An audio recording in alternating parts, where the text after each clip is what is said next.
Q&A. Karena setiap pertanyaan selalu ada jawaban. Dipandu oleh Yohana Margareta.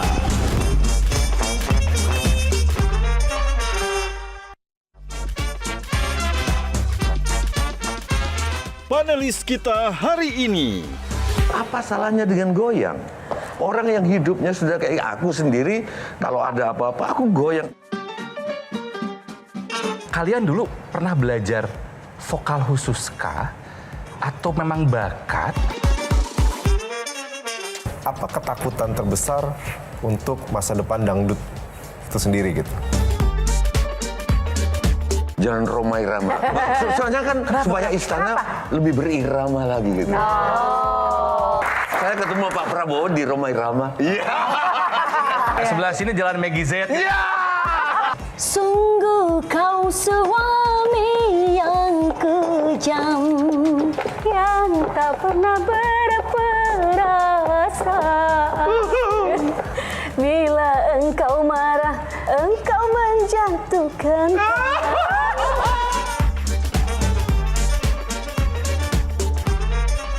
Q&A Metro TV malam ini. Christina. Jatuh bangun aku mengejarmu, namun dirimu tak mau mengerti. Ku bawakan segenggam cinta, namun kau meminta diriku membawakan pulang ke pangkuanmu. Ika Nurjana memandangmu, walau selalu tak akan pernah beri jemu di hatiku. Cici Faramida. Apabila kita berjumpa di acara Q&A yang banyak memberi inspirasi dengan sepenuh jiwa, janganlah sampai tak ada waktu, janganlah sampai ini berlalu, jangan tunggu lama-lama, nanti lama-lama aku akan menunggu, jangan tunggu lama-lama, mari saksikanlah hanya di Metro TV. Yohana Margareta. Cukup sekali aku merasa kegagalan cinta takkan terulang kedua kali di dalam hidupku. Ya nasib, ya nasib, mengapa begini? Baru pertama bercinta sudah menderita.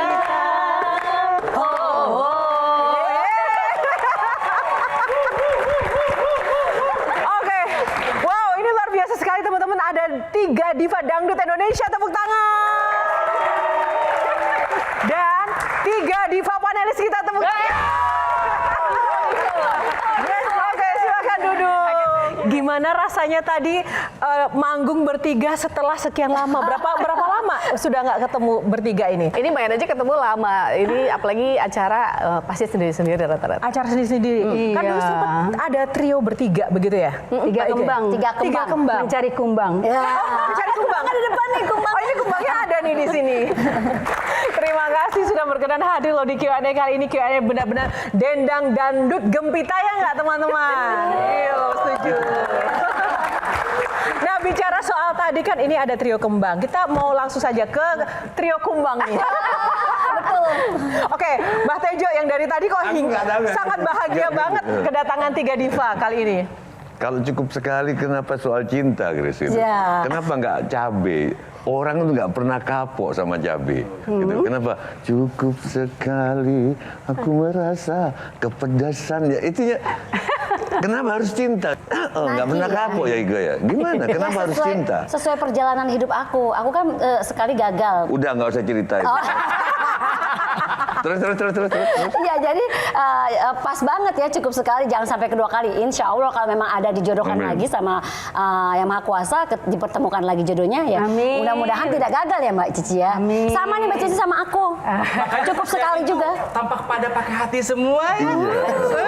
Dalam ya. Kecuali Mbak Ike. Ya, Mbak Ike udah sold out. Udah soal. Tapi dulu itu kan program kita tahun 2010 sebenarnya. Iya. 2010. Jadi dulu juga saya masih dalam kondisi ya sama lah kira-kira.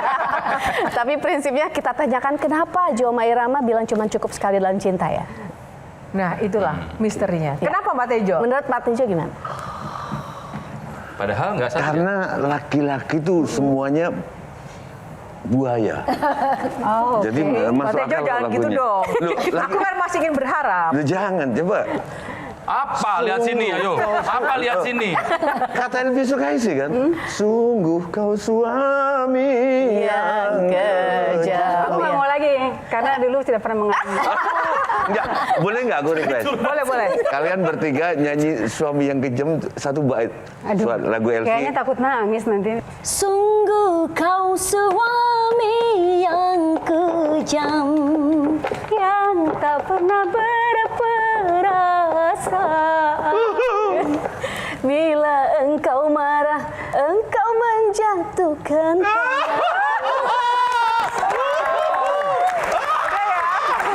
Ini kayaknya edisi spesial untuk Mbak Tejo. Ya, bikin Mbak aku Tejo. pengen tahu Kenapa Mbak Tejo? Tapi apa itu alasannya? Koleksi lagunya oke Mbak Tejo. Karena laki-laki yang bagus itu yang kacau balau.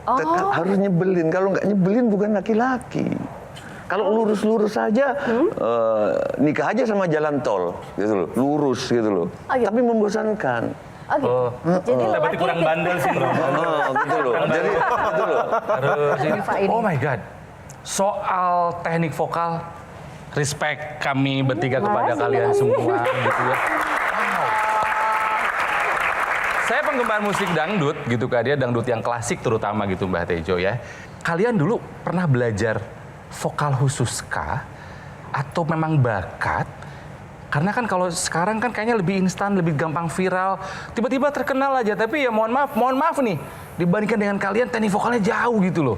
Apakah jangan-jangan sekarang terkenal karena sensasinya aja? Sementara musikalitas prestasi nggak terlalu bagus. Ya kalau lihat perbedaan ya penyanyi sekarang sama penyanyi dulu, memang kalau penyanyi sekarang ini kita juga melihat banyak sekali yang mempunyai kualitas, karakter suara ya.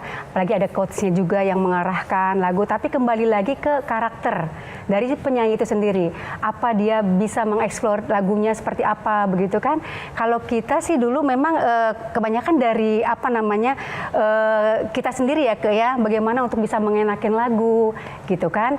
Jadi memang masing-masing itu kalau aku kan karena dasarnya dari penyanyi gambus, penyanyi lagu-lagu salawat gitu kan. Nah di situ kan udah banyak cengkok-cengkoknya tuh. Jadi mungkin bisa menempatkan aja ke dangdut bagaimana supaya bisa seimbang begitu. Nyambung dari pertanyaan Kang Ronald ya, sekarang sudah serba AI, tanpa harus ada talent yang kuat, tinggal dibikin AI udah jadi. Merasa resah nggak sih mungkin Mbak Christina melihat fenomena suara dangdut dengan cengkok klasik itu kan nggak mudah? Iya betul, Kak. Karena saya pribadi pun datangnya bukan dari dangdut saat itu ya.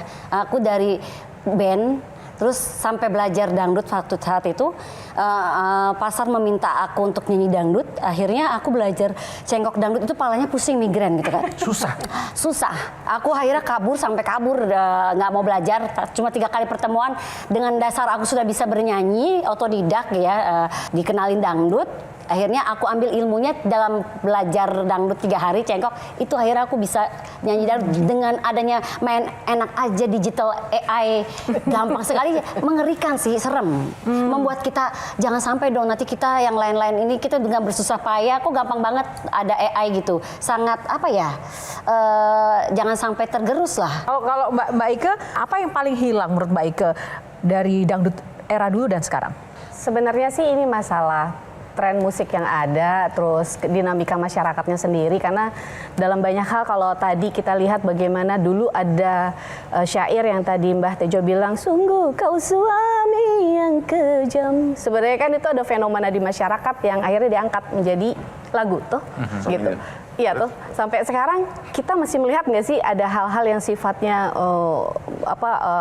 perempuan disiksa dan sebagainya. Masih, kan, Iya, masih banyak. Tapi kan sudah tidak tren untuk dijadikan lagu.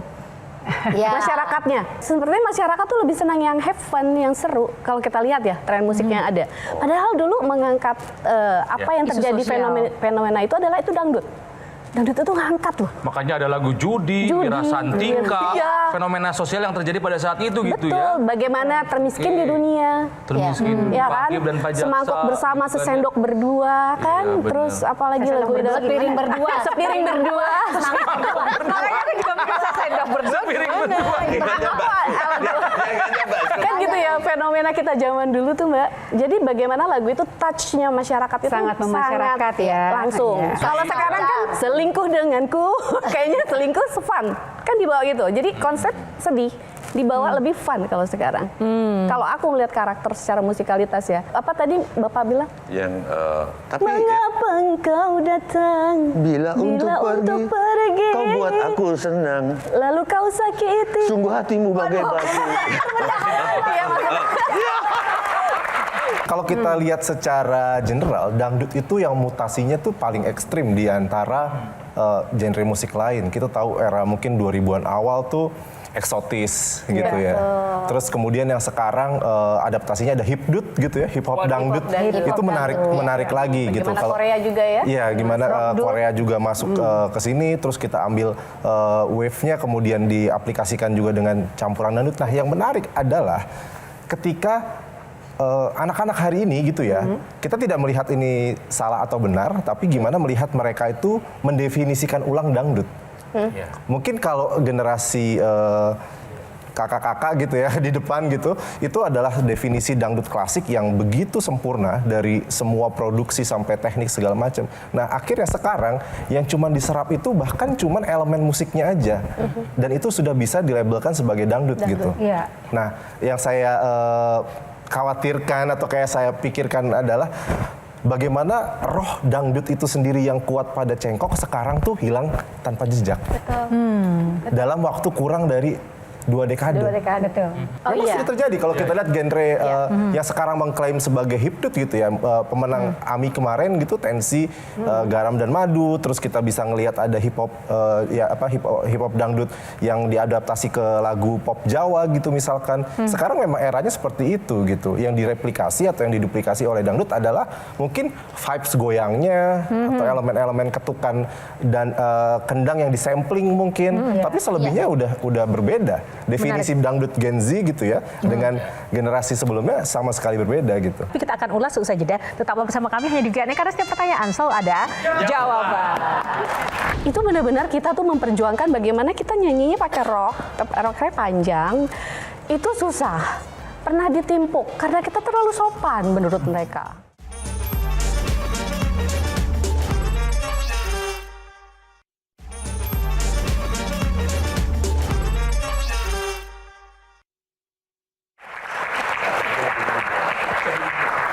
Ya, kembali di Q&A, masih bersama 3 diva dangdut kita. Tadi pertanyaan Mas Indu ya, mungkin Mbak Ike boleh menjawab pertanyaan Mas Indu. Iya sebenarnya sih sampai saat ini saya melihat di antara kekinian tetap ada kok yang klasik-klasik dibuat Mas. Cuman bentuk viralnya itu pasti klasik itu tidak naik. Lebih yang seru tadi, terus techno gitu, simpel-simpel. Saya rasa ya banyak sekali program TV yang juga dia mengadakan kayak lomba menyanyi, konsepnya masih dangdut murni gitu. Cuman memang keviralan itu kan tidak bisa ditahan ya, artinya masyarakat seleranya lagi di sana gitu. Nah mungkin PR-nya kita adalah dangdut itu bagaimana mempiarkan diri kita bahwa sebelum ada genre yang sekarang itu, kita mensosialisasikan dangdut itu sebenarnya akar atau ruhnya itu harus dijaga dan dilestarikan. Mungkin itu PR-nya kita. Karena melestarikan apa yang menjadi dasar itu sehingga orang tidak melupakan ruhnya dangdut itu penting. Aku sendiri juga berbicara dengan diri aku sendiri. Ini terus harus berkarya. kita semua ini harus berkarya, jangan sampai berhenti.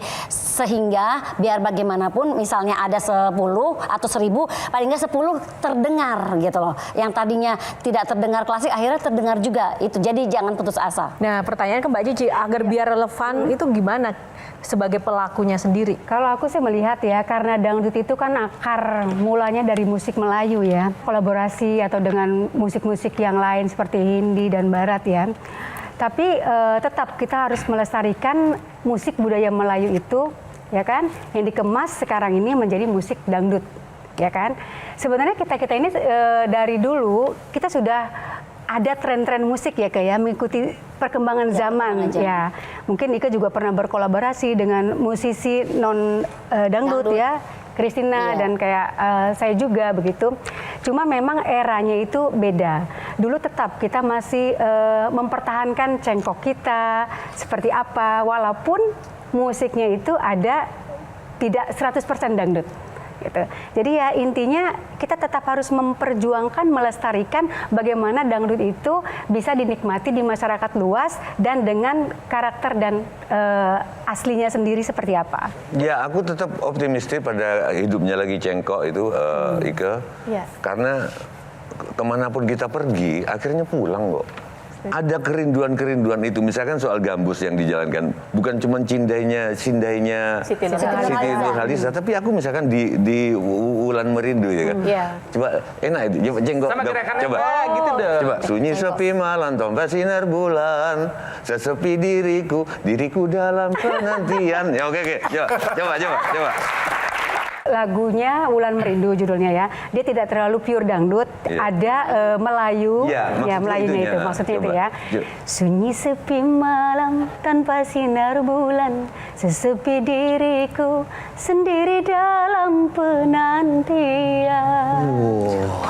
Tak tahan rasanya gelora di jiwa, ingin segera bertemu. Aduh. Duhai kekasihku, duhai pujaanku, aku rindu kepadamu. Itu maksudku. Indah banget Mbak Tejo. Tapi mungkin kalau yang bawain bukan Cici, dia punya karakteristik sendiri. Gak apa-apa, tapi orang akan pulang ke situ. Mau apa yang dinamikanya kemana-mana, orang akan rindu lagi. Orang sekarang menyanyikan gitu ya? Why does the sun go on shine? Orang nyanyi itu lagi. Buat Sindu atau buat kalian, sebetulnya cengkok dangdut sama keroncong itu susah banget. Iya. Tapi kenapa itu dianggap rendahan? Itu pertanyaannya. Aku kenapa justru kaum elit dangdut? Mereka tahu nggak sih cengkoknya susah? Aku sejak tahu itu susah, aku sangat respect pada penyanyi. Itu cengkoknya susah banget. Karena gitu orang nggak fokus sama materi lagu. Orang fokusnya bahwa penampilan. Bukan sejak dulu, Ika. Iya, sejak dulu kan. Iya, sejak dulu orang nggak fokus sama sebenarnya nyanyi itu susah ya. Mereka taunya dangdut itu misalkan dengan kostumnya kah? Atau di panggungnya kah? Karena gini, kita punya pengalaman dalam kehidupan. Saya nyanyi dari SMP, Cici mungkin juga sama. Itu saya punya beban tersendiri ada di panggung dangdut. Mohon maaf lahir batin. Karena di panggung itu ada sensualitas. Jadi orang melihatnya hanya dari sisi itunya sebenarnya pada saat dulu. Tapi itu kan terbawa. Nah, dalam perjalanannya pedangdut-pedangdut selanjutnya mulai dari misalkan ada Mbak Evita Mala, ada kita dan sebagainya, look itu mulai diperhatikan. Dulu look itu sangat prihatin karena saya merasakan di panggung dangdutnya bagaimana saya nyanyi pakai rok segini, rok segini, terus nggak goyang, itu penontonnya nggak suka. Penontonnya menuntut kita seksi, goyang dan seksi. Saya nyanyi itu tahun 90 di panggung itu 92, 91, 89 itu nyanyi di panggung-panggung. Dulu seringnya bareng sama Mbak Evi. Itu benar-benar kita tuh memperjuangkan bagaimana kita nyanyinya pakai rok saya panjang. Itu susah. pernah ditimpuk karena kita terlalu sopan menurut mereka. Tapi pertanyaanku, apa salahnya dengan goyang? Orang yang hidupnya sudah kayak aku sendiri, kalau ada apa-apa aku goyang. Bapak punten, goyang kalau cuma seru-seru aja saya setuju karena saya juga suka. Goyang yang bagaimana dulu? Goyangnya sangat sensual, bajunya minimalis Bapak. Jadi kalau kita jalan di panggung, mohon maaf, underwear kita kelihatan. Hal-hal yang sifatnya off air itu terbawa image-nya sama masyarakat. Dia tidak lagi melihat bahwa dangdut itu secara teori menyanyi, materi lagu itu lagi tidak dilihat. Aku hanya menambahkan sedikit. Kenapa dibilang musik dangdut rendahan? Mungkin jatuhnya karena musik rakyat yang sangat, ya kalau dibilang rakyat jelata iyalah. Dulu kan ada dangdut dorong, ya dangdut dorong kayak gitu. Terus gerobak dorong ya, gerobak dangdut dorong. Tapi sebenarnya orang-orang yang mengenal dangdut itu kalau sudah dengar Mbah, mereka joget. Cuma malu karena dia sudah menjas bahwa dangdut itu musik rendahan. Tetapi kalau dengar musiknya sebenarnya mereka goyang. Akhirnya sampai dangdut itu dengan berjalan sendirinya ke hotel-hotel bintang 5. Aku pernah punya pengalaman berpikiran pada saat menjadi seorang penyanyi, nggak berpikiran untuk menjadi seorang penyanyi dangdut. Rezeki aku ada di dangdut, penampilan aku memang tidak dangdut, Mbah. Jadi pada saat show, aku pakainya memang pakaiannya tidak yang mini-mini, tidak yang erotis. Pada saat aku show, mereka berharap aku pakai mini. Pada saat aku pakai celana, mereka tetap itu celana panjang. Mereka tetap sangkanya aku bisa dilihat gitu loh. Seperti itu pengalaman aku nyanyi dangdut gitu ya, udah rekaman. Oh begini ya dangdut ya, itu masanya seperti itu. Kalau aku karena memang sebelumnya tidak pernah nyanyi-nyanyi dangdut ya. Jadi pada awal tahun 91 aku masuk kuliah, aku ditawari untuk rekaman lagu dangdut. Agak heran-heran juga karena belum pengalaman begitu. Bagaimana nyanyi lagu dangdut? Aku ini dari lagu gambus, aku ini dari nyanyi lagu-lagu kasidah, lagu-lagu religi. Tapi akhirnya ya dengan pembawaan aku sendiri, bagaimana bisa membawa diri, kita menampilkan apa yang memang kita kuasain, yang kita punya gitu kan. Dan alhamdulillah sih masyarakat menerima aja. Government dan para sponsor lebih mendukung olahraga. Sementara olahraga nggak bawa harum nama kita. Kalau misalkan yang disponsori keluar tuh dangdut, proncok. Siapa yang paling rempong kalau manggung?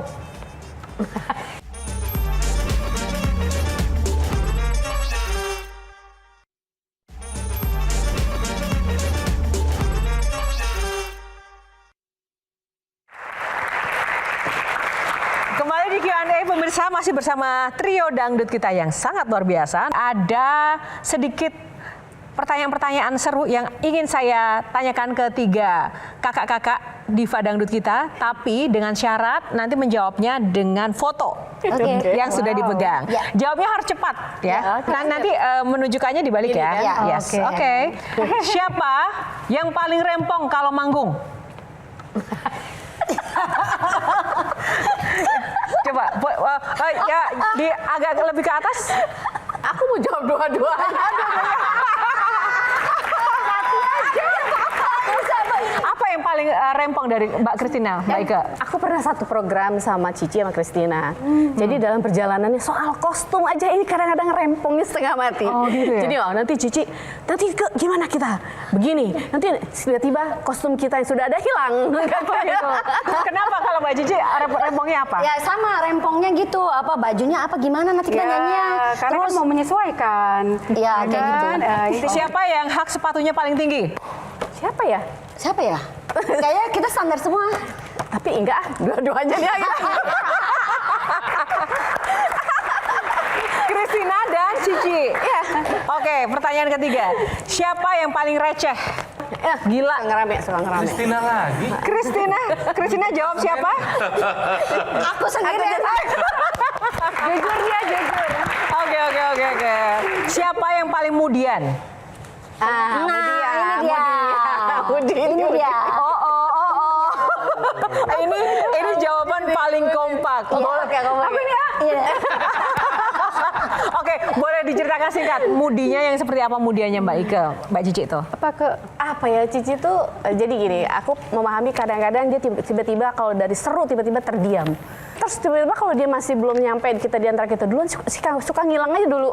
Ini gimana caranya, telepon gak diangkat, apa nggak diangkat, nanti pas datang udah diem aja, pasti ada sesuatu gitu. Udah gitu. ketahuan. Benar gitu Mbak Cici? Sering lah tapi pernah dong. Selanjutnya, siapa yang bayarannya paling mahal? Siapa ya? Ngaku. Aduh. Udah deh, semuanya mahal.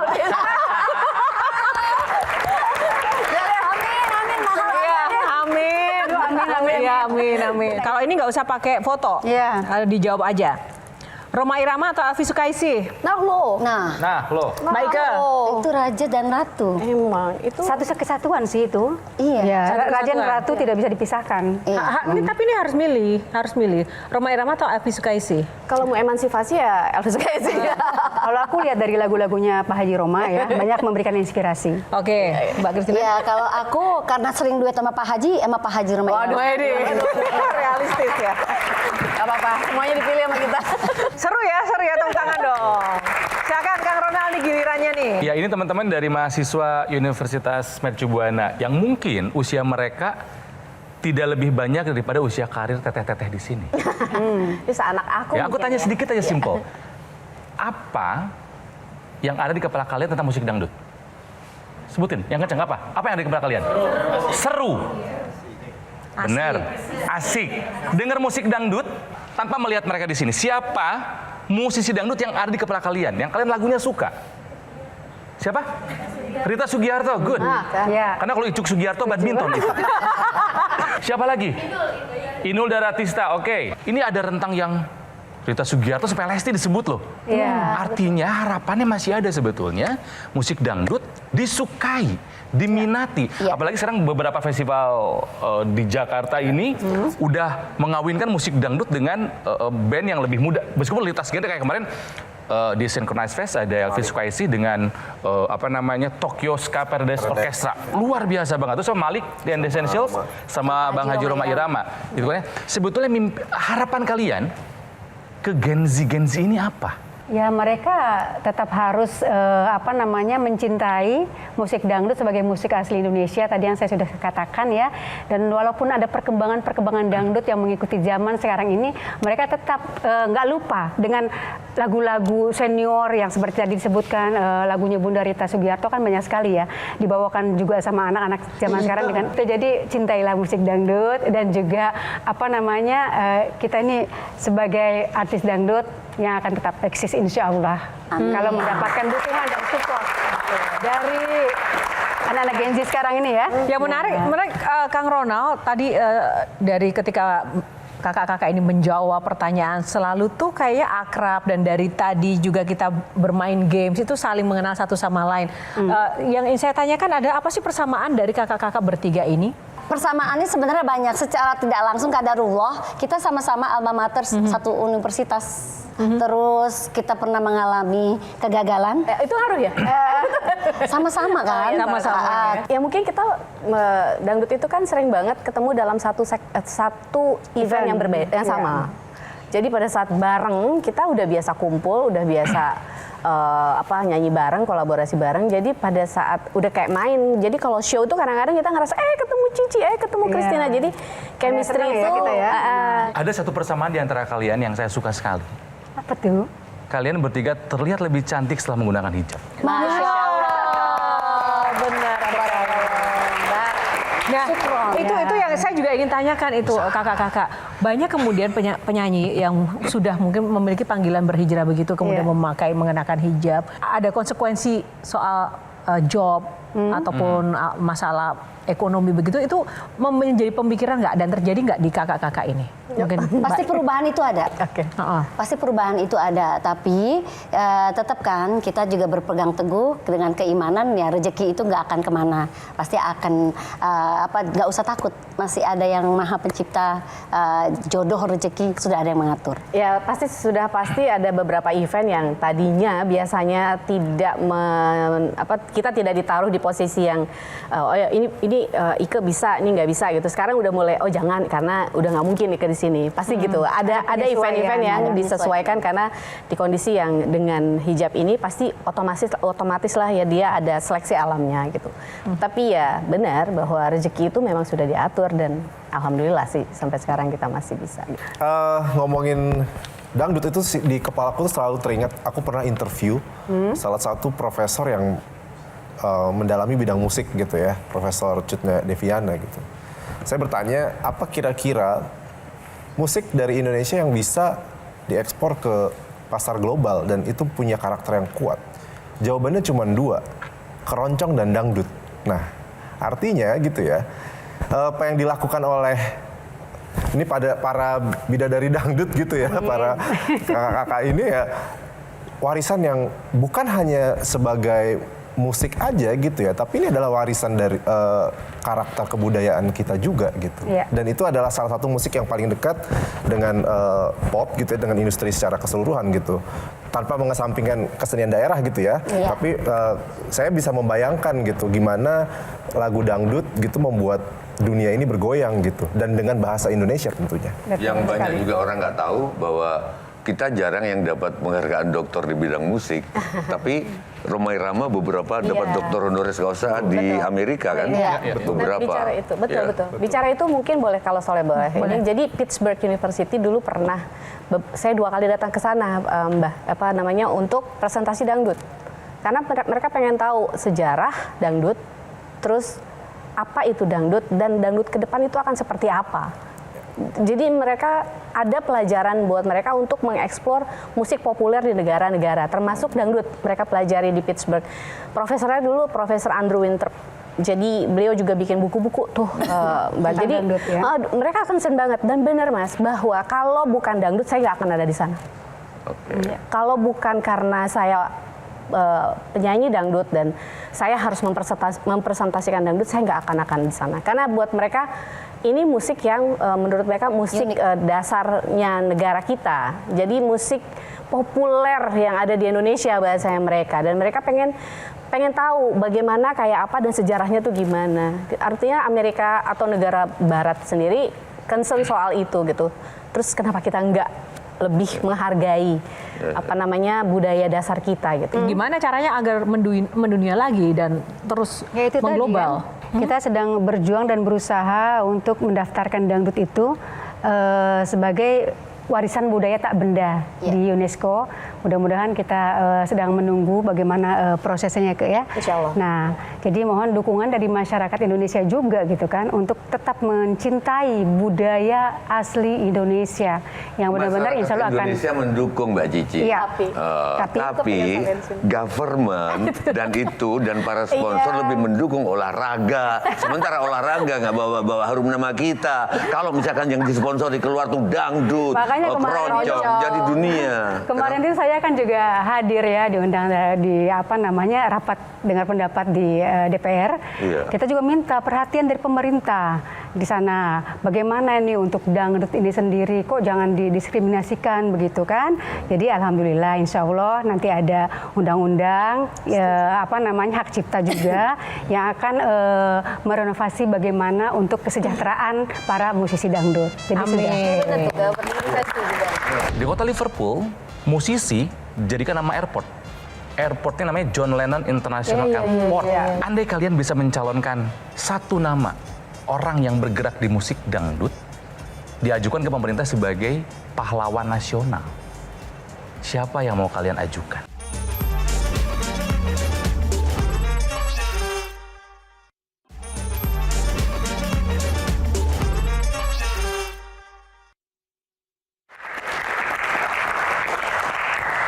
Kembali di Q&A masih bersama 3 diva dan juga 3 panelis kita. Boleh menyampaikan satu pertanyaan mulai dari Mbak Tejo lagi? Saya waktu jadi wartawan pernah ke rumahnya Evi Tamala.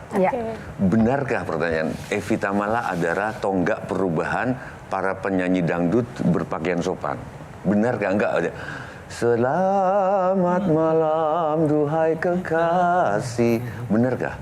Benar. Ya, benar.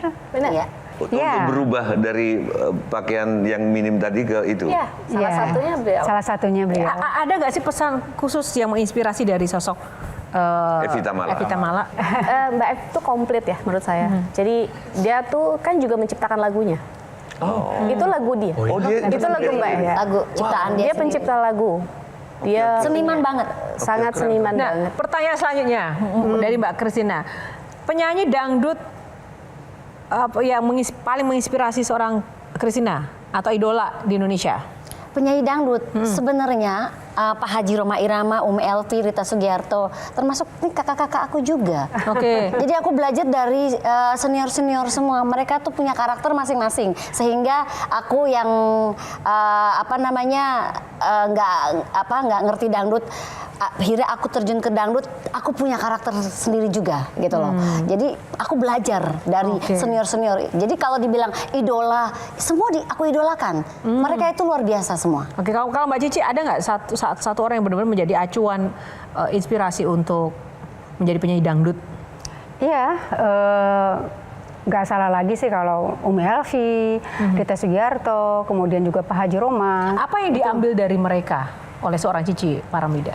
Kalau tadi kan kalau Pak Haji itu lagu-lagunya banyak menginspirasi ya dan ditulis ya dakwahnya juga. Segmen ke sosial ya, kemasyarakatan juga apa yang dia ciptakan ya memang benar-benar yang terjadi di masyarakat ya.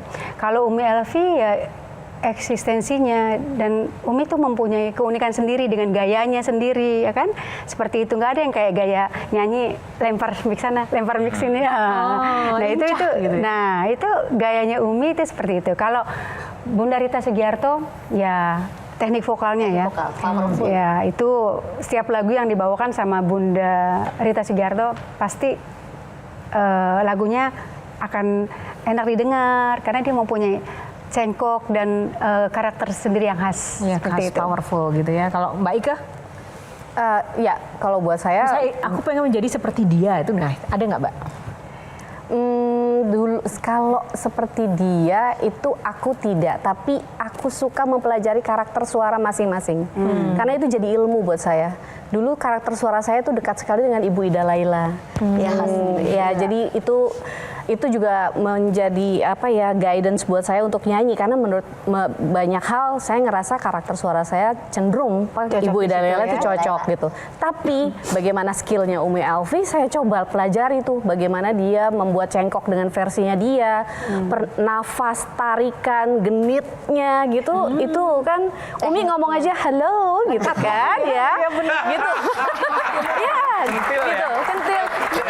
Bagaimana Mbak Rita dengan lagi. halo? Apalagi kan kalau Teguh Sapa ya, apa kabar? Apa kabar? Basah-basah. Bagaimana Mbak Rita dengan kapankah dia bahagia, dengan powerfulnya tapi cengkok. Betul. Itu buat saya Masya Allah ya, ilmu banget. Saya pelajari mereka, bukan pelajari dan mencoba memahami, oh inilah kenapa mereka akhirnya eksis dan selalu menjadi label di dangdut, karena karakternya kuat. Karakter dan kualitasnya. Kualitasnya kuat banget. Tetap pelajari beliau-beliau ini, karena beliau-beliau ini menjadi tonggak bagaimana kita mencintai akar budaya dangdut sesungguhnya dari beliau-beliau ini. Yes. Dari beliau-beliau tadi dan juga dari beliau-beliau ini juga ya. Jangan lupa. Kang Ronald? Ada daftar pahlawan nasional baru kan, ya, dengan segala kontroversinya ya. Dari bidang musik, pahlawan nasional itu ada W.R. Supratman, ya, pencipta lagu Indonesia Raya, dijadikan nama jalan. Ismail Marzuki jadi nama gedung. Di kota Liverpool, musisi dijadikan nama airport. Airportnya namanya John Lennon International Airport. Keren banget. Andai kalian bisa mencalonkan satu nama orang yang bergerak di musik dangdut, diajukan ke pemerintah sebagai pahlawan nasional, siapa yang mau kalian ajukan? Dan cocoknya dijadikan nama apa nih dia itu? Jalankah, gedungkah, airportkah? Kalau buat saya saat ini Roma Irama ya? Betul. Sama aku juga. Haji Roma Irama, Ya, pahlawan Haji nasional. Roma, iya. Iya. Yang memperjuangkan dan mempertahankan musik dangdut serta melestarikan. Iya. Kebayangin nama apa? Nama stadion? Stadion Roma Irama? Bisa. Bisa? Atau nama jalan? Jalan Jalan kali. bisa. Sehingga Stadionnya ada nanti di situ stadionnya langsung Stadionnya Nama berarti tempat kayak konser dangdut terus ya? konser. Apa? Iya, mau kata Kang Ronald kan, apa mau stadionnya boleh, bisa nanti jadi ada konsernya dangdut terus dong ya. Kalau menurut saya dijadikan pengganti nama Medan Merdeka Utara, Jalan Istana Negara itu, Jalan Roma Irama. Soalnya kan supaya istana lebih berirama lagi gitu. Boleh. Roma Irama. Saya ketemu Pak Prabowo di Roma Irama. Iya. Ada kan? Sebelah sini Jalan Roma Irama, sebelah sini Jalan Megi Z. Iya. Oke. Itu ya di Mahkamah Konstitusi Megi Z. Megi Z, ya? Iya. Terus yang wakil presiden, yang sini Merdeka Selatan siapa? Bisik-bisik tetangga Om Yelvis. Iya. Oh, yang Jadi sini jalannya berdekatan ya. yang Biar sini gampang. lagunya Mbak Cici. Apa? Ya, RT 5, RW 3. Iya. Aduh, ini Mbak Tejo. Ternyata mahasiswa itu ya. Oke, Mas Indu. Ya oke, tadi kita udah ngomong dinamikanya gitu ya soal dangdut, dan ini mungkin pertanyaan yang cukup reflektif buat kita semua gitu, penggemar musik di Indonesia gitu ya, terkhusus dangdut. Apa ketakutan terbesar untuk masa depan dangdut itu sendiri gitu? Ketakutannya ya regenerasi tidak mau melestarikan dan mencintai musik dangdut, yang mana musik dangdut adalah musik asli Indonesia. Regenerasi penyanyinya atau regenerasi pendengarnya? Pendengar dan regenerasi untuk penyanyi juga. Emang Itu ketakutan regenerasi yang maksudnya. sekarang Artinya yang tadi dibilang kan kita bahas ya, dinamika musik dangdut itu kan update, banyak sekali ramuan-ramuannya gitu kan, perubahan-perubahan. Walaupun kita nggak tahu, mungkin akan kembali lagi, kita nggak ada yang tahu kan, bisa kembali lagi ke klasik lagi dulu. Aku sih gitu. Mungkin yang kau maksud regenerasi cengkok atau apa? Kalau Ya, beat regenerasi. apa kan si cengkok yang hilang atau gimana? Jadi maksud aku regenerasi yang mencintai musik dangdut dan regenerasi penyanyi, sehingga tidak ada untuk meneruskan dangdut yang sesungguhnya gitu loh. Oke. Tapi sekarang banyak loh bermunculan ya. Ya, makanya penyanyi-penyanyi muda yang mempunyai kualitas dan suara yang bagus-bagus ya mereka. Itu dari daerah-daerah ya. Ya, itu Sulawesi. salah satunya bisa meneruskan lah. Tadi kan kita bicara soal harapan ke depan, ini banyak dukungan dari masyarakat, pemerintah dan segala macam. Nah, sekarang ini fenomenanya banyak para musisi yang kemudian terjun di dunia politik, di pemerintahan juga, agar mereka bisa membawa misi melestarikan apa yang menjadi karya dan juga bidang yang dia geluti. Nah, dari pertanyaan terakhir dari tiga kakak ini, bagaimana bentuk perjuangan konkretnya dengan masuk ke dunia politik agar lebih powerful? Itu terpikirkan atau mungkin ada nggak ke arah ke sana, Mbak Ike dulu mungkin? Kalau aku saat ini kita bisa sebenarnya mudah-mudahan bisa, saya pengen jadi orang bermanfaat. Tapi bukan artinya bermanfaat harus ada di politik mungkin ya. Paling kecil adalah lingkungan terdekat saya adalah musik saya misalkan. Mudah-mudahan saya bisa bermanfaat pada saat misalkan saya ada di musik dangdut ini. Kebetulan saat ini saya menggeluti di organisasi-organisasinya, termasuk royalti musik. Jadi saya ada di LMK, Lembaga Manajemen Collecting, dan disitulah saya mencoba untuk dengan proses yang ada, dengan dinamika yang ada, dengan kondisi yang ada, mencoba untuk ada di situ ngurusin. Karena kalau nggak ada yang ngurusin, siapa yang ngurusin soal royalti itu dari pelakunya. Kalau saya pribadi, saya boleh aja nunggu, tinggal nunggu aja uang royalti masuk. Tapi kan ada lembaganya. Nah saat ini yang saya lakukan adalah mungkin adalah terkecil yang bisa dilakukan adalah apa yang dilakukan di lembaga atau organisasi musik itu sendiri. Kalau saya ke politik saya belum ngerasa pantas dan mungkin bisa. Itu besar sih Mbak Ike, bukan kecil. Oh, iya. Karena butuh waktu, perhatian, energi ya kan. Dan kalau misalnya Mbak Cici, Ya kalau saya mungkin karena sudah ada rekan-rekan dari musisi juga ya, artis yang masuk di lembaga legislatif, kita percayakanlah mereka, mudah-mudahan mereka juga bisa memberikan manfaat ya buat para insan musik, baik itu pencipta, penyanyi ya kan, dan semua yang termasuk dalam insan musik dangdut Indonesia khususnya. Karena saya juga sebagai Wakil Ketua Umum dari Persatuan Artis Musik Dangdut Indonesia itu ingin memberikan yang terbaik buat semua musisi-musisi, bukan hanya di pusat aja tapi di daerah-daerah. Kita rangkul mereka semuanya bagaimana bisa menciptakan satu kesejahteraan dari musik dangdut itu sendiri. Cocok loh jadi politisi ya. Ya.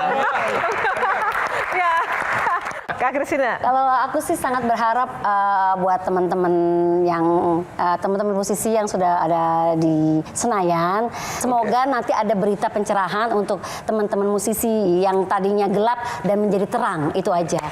Kalau Mbak Christina kan juga ini kan erat dengan dunia politik juga sebenarnya. Iya pernah. Pernah? Nyalon pernah nggak sih? Iya. Iya nyalon, Gimana? ngeblow ya. Masalah ya. Iya pernah. Masih tergerak untuk menekuni dunia politik? Kayaknya aku lagi fokus untuk ke situ entarlah. Maksudnya ya? lebih mikir dulu karena aku kemarin kan terbengkalai ya dengan kegiatan di seni aku, jadi penyanyi aja. Oke, terima kasih. Luar biasa sekali lagi tepuk tangan yang paling meriah untuk trio Diva dan Priscilla. Semoga apa yang menjadi inspirasi yang sudah dibagikan ini benar-benar membuka mata kita tentang musik dangdut melalui 3 sosok yang luar biasa ini yang sebenarnya ini tidak pernah terekspos, dan inilah tugas kita Mbak Tejo, Bang Ronald dan Mas Indut melalui power teman-teman masing-masing kita sama-sama gelorakan kembali musik dangdut. Iya nggak sih? Tepuk tangan dong. Amin. Oke pemirsa, terima kasih. Ini tadi adalah akhir dari Q&A pada malam hari ini. Semoga memberikan manfaat dan juga informasi dan inspiratif bagi Anda semuanya. Atas nama kru yang bertugas, saya Yohana Margarita undur diri. Namun sebelum kita sudahi Q&A kali ini, ada persembahan terakhir dari 3 diva kita. Tepuk tangan dong. Pernah aku melihat musik di taman ria, iramanya Melayu, duhai sedap sekali. Iramanya Melayu, duhai sedap sekali. Lanjut. Terajana, terajana. Lagunya? Ini lagunya, lagu India. Metro TV. Jelajahi cara baru mendapatkan informasi. Download Metro TV Extend sekarang.